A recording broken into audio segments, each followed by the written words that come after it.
Authors Unplugged. I'm excited. I get to talk to. We're all across the world today, and in different times of day and in different days. And I'm so excited. I get to talk to Mary Lancaster and Jude Knight and Sandra Sookoo. Ladies, thanks for taking the time to be here. No problem. And for adjusting to the time zones. Well, so we had 3 releases this week. The first book that came out is The Gambler's Last Chance, and that's Mary's book. And it's book 4. I couldn't believe it was book 4 already because it feels like the series just started, of One Night in Blackhaven. Can you tell us about the series and the book? Well, One Night in Blackhaven is all about the Vale family. There's 9 siblings, 7 of whom are grown up. So the story is each of the grown-up siblings meets their fate, if you like, at one single ball at one night in Blackhaven. So this time it's the turn of Felicia, who is she has been married and now widowed, and her husband was not a terribly nice man, but she loved him anyway. But he's dead now, and she's been left with this mountain of debt that she had to use all her siblings' inheritance as well to pay off, and she feels really bad about it, but she's had to do it. But she does have a talent. She has, I suppose we'd call it card counting now. She's got a mathematical mind, and she can win at cards, however, but her husband would never let her play because she always beat him. So she's never had a chance to do it. So she's done her morning thing, and she's coming back into the world, and she thinks she can pay back her siblings and pay off the rest of her husband's debts if she can just win at cards. So this is her plan, and she decides to start it at this ball. And she also thinks she's a bit bored now because she's been widowed for a couple of years, and she thinks, why not have a bit of fun? So she's keeping her eyes open for a man as well. Not that she means to marry this man, because she's never, ever going to be married again. She doesn't want to be under anybody's thumb anymore. That's to be it. And then she meets this really nice man at the ball, of course, and he plays cards too. And he's very good. Doesn't card count, but he wins because more than he loses anyway. So he's pretty good. But he is, in fact, he appeared in the very first Blackhaven book I wrote. Oh, wow. In The Wicked Baron. He was the heroine's wee brother. So now it's 3 years or so moved on. So he's more grown up now, and he's quite a character. At least I liked him. He's a nice man, but he's a fun man. So the story is how he helps her in her quest to win back this money, and they meet the man who was particularly good at fleecing her husband, who always seemed to come out on top, and she thinks he cheats, and it turns out he does. So they're going after him, but Bernard has to keep her in line as well. So it's how it all unfolds, and will he be able to persuade her that she really does want to marry him and doesn't want to remain alone or just with a lover. So that's what I think would take a fair bit of work on his part, because he's got to work at it. Well, what an interesting setup. I love the idea of her counting cards, and I love the idea of her taking control of her own destiny and deciding she's going to set the tone for how everything goes. Exactly. And the setup for the series, the idea that everything takes place in this one night is really fascinating to me. It can be difficult because it's easy to forget who said what to whom when, and who was actually doing this at the same time. Sometimes I tie myself in knots a bit, but I'm picturing you with like one of those murder crime scene boards in your room, strings running to everything. It's like I've got a little table all worked out. But I mean, like, do you open up your manuscript and say, okay, where are we at in the timeline? Where are we supposed to be in this room? Where's everybody else? Yeah. It's a bit like that. Awesome. Well, I'm looking forward to seeing how he convinces her to marry, because I would imagine that is quite a heavy lift at that point. So. Thank you. So the next book that comes out is Jude's book, and it's A Sincerest Flattery, and it's book 6 in A Twist Upon a Regency Tale. And there's sheep. There are definitely sheep. Can you tell us about this book? It is the sixth book in the series, but in terms of timeline, it's just before the Regency, 1791. The hero of the book first appeared in mention. His brother was the sidekick of the hero of book 2, and he was quite often mentioned by his various siblings, and he also took quite a part in The Talons of a Lion, which was about his second youngest brother, his third brother. You mean the book, The Talons of a Lion, not like in the actual Talons of a Lion. I had a moment there. Like, thank you. There's mauling. You're right. I'm like, wait, that'd be a short story. So Percy and his wife Aurelia are the parents of adult children in the Talons of a Lion, and they are a duke and duchess, and they lend their august weight to the rescue of the heroine in the Talons of a Lion, to reinstating her in society. And they had such a good dynamic between them that I wondered how they'd come together. Mm-hmm. I also had been challenged to write a story that reinterpreted the Goose Girl. Remind us of that, because that's a less known fairy tale. Can you remind us of the story of that a little bit? In the Goose Girl, the girl is traveling to a far off land to meet and marry the prince in an arranged marriage, and partway there, her servant girl, in various versions of the story, gives her something nasty to drink or just hits her over the head, steals all the baggage and the horse, and goes and presents herself at the castle as the real princess. The princess turns up. No one believes she is the princess, and they think she's mad, and they send her off to look after the geese. And in the fairy tale version, this is something I didn't manage to work in. There is a talking horse. The Goose Girl, the true servant, has the horse killed, and the Goose Girl convinces the stable master to put the horse's head over the stable where it talks on it's frequent occasions. A horse oracle. So my horse is merely in the stable, thereby proving who it was that Thank really goodness. arrived.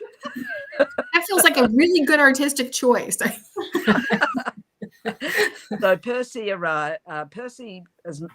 becomes ill on the journey and is left at an inn while his brother goes on ahead to let them know that he's running late, that he's not going to arrive when he's expected. But Tristram, his brother, is really, really ill by the time. All of this family were named after Arthurian knights. So we have Percival, Tristram, Arthur, and Lancelot. Mm-hmm. So Tris is sick when he arrives. They see the signet ring that Percy had given him to prove that he was truly from Percy, and decide this is Percy and put him to bed and send for the doctor. Oh, goodness. So when Percy does turn up, having been robbed by his servant, wearing the clothes he managed to talk out of the innkeeper, who wasn't very happy with him because the bill hadn't been paid. They don't believe his story, and he finishes up herding the sheep. So that's the beginning. That's why we have sheep on the cover. That's why we have sheep on the cover. We have actual sheep in the story. So the mystery gets solved fairly quickly in the story, and we move on to I think a the trope of arranged marriage in which they fall in fun. love with one another, except that there's all kinds of misunderstandings. He's helping out an old mistress. She's Can't be good. well, she wasn't too keen on it when she found out about it. He kept it a secret, of course, because it would upset her. So Which upset her more, I would imagine. What? well, She's yeah, just a when she found friend. out, she felt it was being kept a secret for nefarious reasons, obviously. And so it goes. So that's the basic story. I just loved Percy. He and Ed, but Aurelia is one of my favorite heroines. She's the youngest, I believe.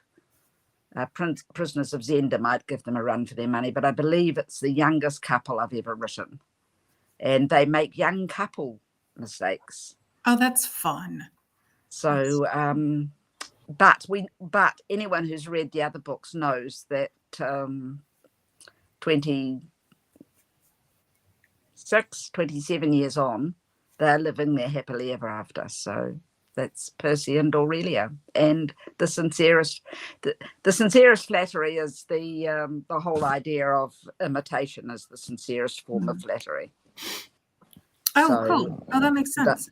There are various points in the story where one person is not who they're believed to be. Yeah. Oh, I like that so much. How many more do we get in the series? We have 2 more novels this year. The first one is with the book 7, Hold Me Fast, is a reinterpretation of another little known folktale, the story of Tamlin, the Ballad of Tamlin. And then the last is the Trials of Alaric. But the Trials of Alaric is The Princess and the Pea. Oh, okay. Cool. So Alaric is shipwrecked on an island where the Duke is running a competition for the hand of his daughter. But they don't think that Alaric, who claims to be a noble, is actually qualified to enter because only nobles can apply. So, so that's the Trials of Alaric. Noble. Yes, that's right. First of all, he has to prove he's noble, then he has to enter the competitions. So, since he rather decides he quite likes the girl. Well, it sounds like some. And then there's a Throne to the Lion. So all of my Lion's Den books have been. This was the third Lion's Den book, and they've all been reinterpretations of story. So the month before last was The Little Mermaid.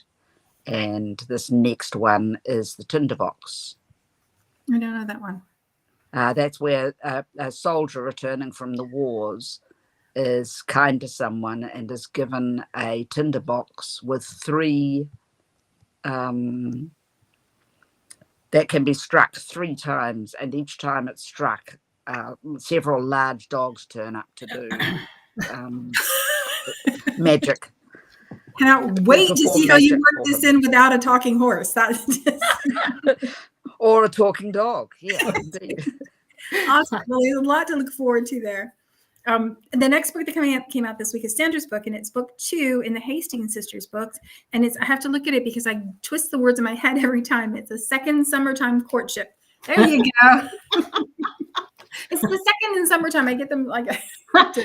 yeah. Well, I got it messed up when I was writing it too. So only because it sounds really similar to another book title. So it was a whole thing. Anyway, it is the sequel, or book 2, I guess. The first one was The Devil's Game that came out in March. All the Hastings sisters have decided that they're going to help their dad out of the financial problems that he got himself in by taking paid positions as companions. It sounded really good in their head, right? They're going to do this. They're going to help dad. They're going to pay the taxes. Everything's going to be great, right? No. So, the second sister is a lady's companion to a really crotchety older lady. Now, I may or may not have based this character on somebody that I actually know. Who was a receptionist in an office that I used to Oh, work no more in. details. We don't. Because she was really bad, you guys. She was really bad. So anyway, this lady is crotchety as the day is long, and she wants Cora to just, you know, be with her and stay with her, and they're going to travel the world, and you know, she's going to use her up like she uses up everybody around her. And Cora's like, you know what? Fine, that's my life. That's my lot now. I got to make this money for Dad's taxes, you know, the whole thing. The fly in the ointment here is when she accidentally re-meets the guy she was engaged to years ago. That's the second time part. The second chance. Because he needed to ship out in the Navy. So she doesn't want to have anything to do with him. He kind of sort of still has feelings for her. And when he found out that she was a companion, he's not real keen on that idea, especially, you know, because she's a baron's daughter, you know, the whole thing.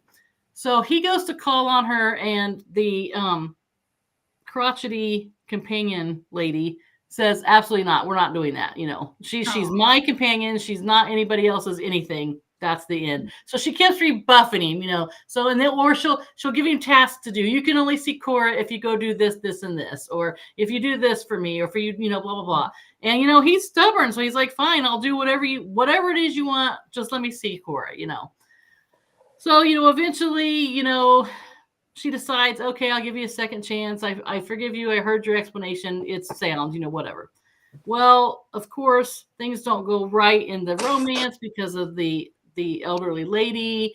And, well, I don't want to give away the plot because it's a big selling point at the end there. But eventually, Cora has to make the decision that it's her life. She has to live her life. She can't live her life being whatever it is to other people. You know, she can't do this because her family wants her to do it, or her family's in financial straits, or the companion is this, or, you know, her ex-fiance is this. You know, she has to make the decision for herself. So she finally does that. And yeah, it's not a very advantageous match. He's a captain, and, you know, he's a retired captain, an injured captain. I have this thing, you guys, for injured ex-military guys. I have the body of my work that has already come out this year and is coming out. I'm like, what is it? They're all injured. They all came back from war or something. Well, it kind of makes sense because, you know, that seems relatively true to life. And the timeline, and also, right? Yeah, and also that idea of, like, you know, kind of somebody who's noble and serves, right, and then has to rebuild afterwards is. So yeah, he's like this honorable fellow, and he's got this sexy eye patch, and, you know, the whole thing. So they finally get together, and it's not exactly the life that they, you know, had planned, because they don't have a big house, and, you know, he's not a titled guy, and, you know, her family's still in financial difficulties, you know, on and on and on, but they're happy, and that's the point of a love story, you know. Oh, lovely. And how many Hastings sisters are there? Well, they originally contracted 3, so I've already turned in book 3 that comes in July, and then there'll be a short that comes up in a Halloween anthology this year. I would really like to write another full length on Cora's twin sister Nora, who's, you know, she can't hear or speak, so she has to learn how to sign and stuff like that. Oh, that would be interesting. I don't really understand what I need to do, if I need to finish that book and then turn it in, or do they need to contract it first? I'm confused about that whole situation. But yeah, so there's 6 girls, so there would theoretically be 6 stories. Cool. So, I mean, I've had the most fun writing this series, you guys. It's like one of those things that here's the life as we expected it, but here's the life that fate has given us. Mm-hmm. And, you know, oh, that kind of sort of. They're not the same thing. Okay. Awesome. Yeah. So normally shift gears and talk about writing, or we talk about favorite books, and my TBR pile is way too long already. So we can't talk about favorite books anymore. I can't. I list some. Don't have time to get all of them done. But one of the things that comes these times is that most authors have done things before, like either have had jobs that were interesting, or previous lives, or have detoured. You know, started out in college with one intention and then kind of shifted gears and did something else. So I thought maybe we could talk about your most favorite or least favorite jobs, or most interesting jobs. What, you know, like whatever you've done in your past that was one step on the way to get you where you are today. Everybody Sure. cool with that? Yeah. Mary, do you want to start? Okay. So favorite Mary job does and not least want to favorite start. job. Least favorite job, I think, was I was a school librarian for, it must have been nearly 10 years. And that was a least favorite job? That sounds like the best favorite. Oh my goodness. Before Clearly, that, I don't understand anything about being a school librarian then. but maybe it depends on the school. I don't know. I never wanted to be a school librarian. I'd been working down in London at this really nice academic library, and everybody was really, really grateful if you found them what they were looking for, or you found other things for them, and they were really interested in it. And then you go from that to some kid shambling into the library and saying, "You got a book on hamsters." Okay, so what do you want to know about hamsters? Didn't care. I don't care. I don't know. Like, okay, his teacher had clearly sent him to get a book on hamsters, and that was all he cared about. So he went back with a book about hamsters. And so there was that side of it. And then I suppose there were behaviour things as well. It was a mixed school, you might say. Yeah, well, and I can imagine starting from an academic library and then shifting to like more of a primary school library would be. It was a bit of a shock to the system, and I wasn't good at it. And I probably wasn't that interested either, to be honest. I used to write in my spare time if the library was empty. Get my notebook out and start scribbling. So anyway, that's a secret. I hope nobody's watching and finds out. I think the statute of limitations on that kind of stuff is probably really limited. So I think so. I'm sure they've all retired now anyway. What about you, Jude? What was your least favorite job or most favorite job? I would say I was one of those people who was pretty sure fairly early on. But when I was 7, apparently, I used to say, when people said, "What do you want to do when you grow up?" I want to be a mother and a writer. And so that's what I did. Except that the things that I found myself writing were not necessarily all that thrilling. I went into commercial writing in order to help pay the mortgage and keep a roof over our heads. So when I talk about my least favorite job, it's probably it's people that make the job good or bad. I think. Yep. I've done some amazing things. I am the first. I was the leader of the team and the writer for the team that made a plain language interpretation of the income tax form, the yearly income tax form. And that was so much fun. How useful. Everyone was so dedicated. Yes. And what a useful thing.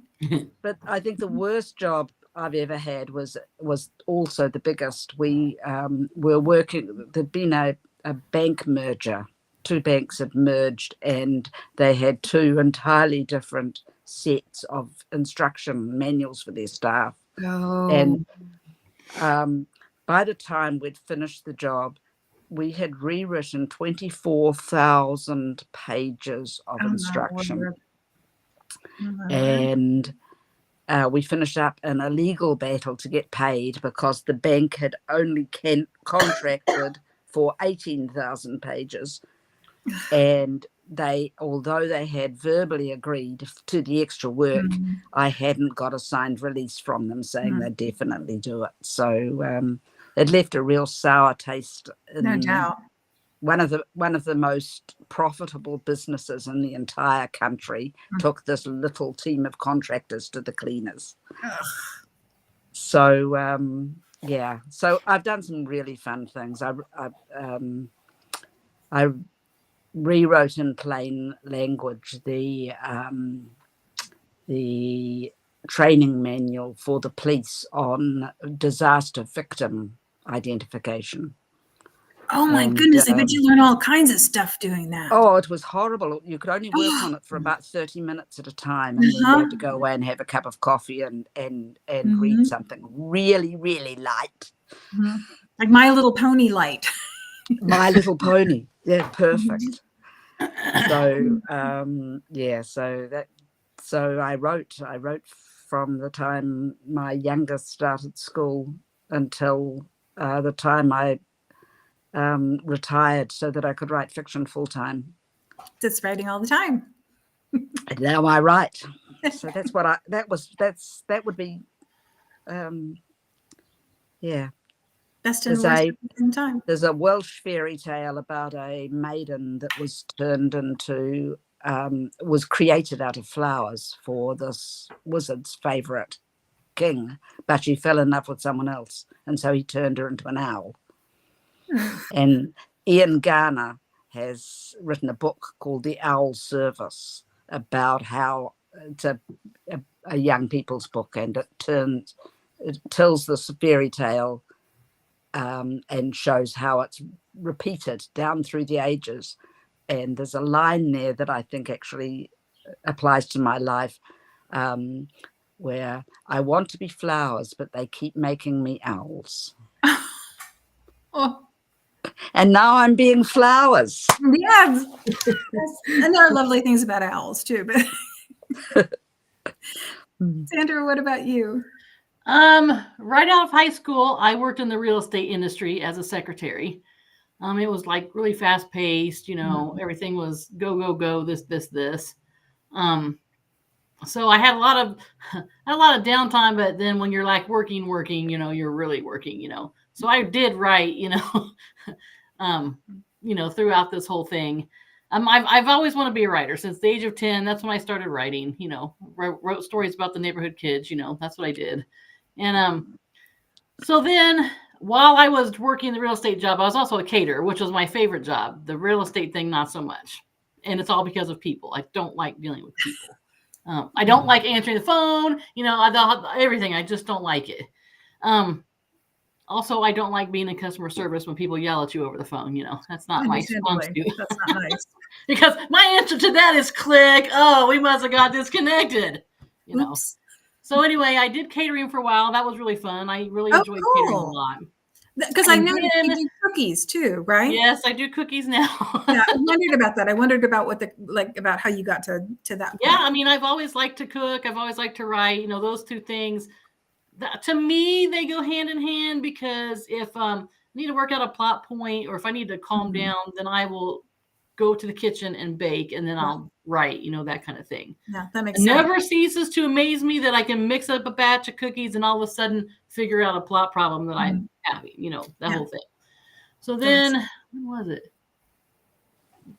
You were catering? Right after the year 2000, I think, there was a real estate crash. The whole bottom fell out of it must have been 2007. The real estate market crashed in the United States. I was let go. Well, the company folded. Everybody was let go. I couldn't find a job in the industry because there wasn't anything. So my husband, he's like, okay, well, here's the deal. If you've ever wanted to be a professional writer, now is the time. You have all the time in the world to go get your training, do whatever you need to do to make that happen. So it's kind of his prodding that made me be a professional writer, because I got my first contract in 2008. So now I'm a writer, that's the only thing I've ever wanted to be. So I kind of live in the dream, with the exception of the money, but the writing thing, it's great. I love being a writer. It's and now I do the cookie thing on the side. It's just, you never think that you're actually going to get to this point in your life that you currently are at, like when you look back on your younger self, you're like, I wish I could tell my younger self that, all this drama and this crap that you've gone through in your life, and all these people that, are making it difficult for you, they will go away. Everything will work out. You will finally be what you've always wanted to be, people will actually read your books and enjoy them, you know. Yeah, and getting reviews. I mean, my goodness, like when somebody says they love it, or they love your character, or they fell in love with your hero, or you know, they fell in love with your family book that helped you them wrote, through a tough time in their life. I get a lot of that with all my military heroes and the PTSD and stuff like that. And it's just like, okay, well, this is what makes it all worthwhile. This is what makes, because I mean, it took a while when I became a writer. It took a really long time for me to actually, I don't want to say make it, but you know, finally get a foothold, I guess, you know. Yeah. Well, some of it takes time to learn. I don't think people realize how many books you write and stick in a drawer before you have something, because you have to write enough in some context or other to learn how to tell a good story. I mean, you know? I started out writing. I did contemporary rom-coms. That's what I got my start doing. Mm-hmm. So, you know, I was always known as the girl that wrote funny romances, you know. Mm-hmm. And then in 2011, one of my friends is like, hey, you know, I think you'd be a really good historical writer because you read it so much. Why don't you try that? I'm like, I can't do that. I can't write Regency romance. Do you know how hard that's going to be? And she's like, just give it a try. Let's just see.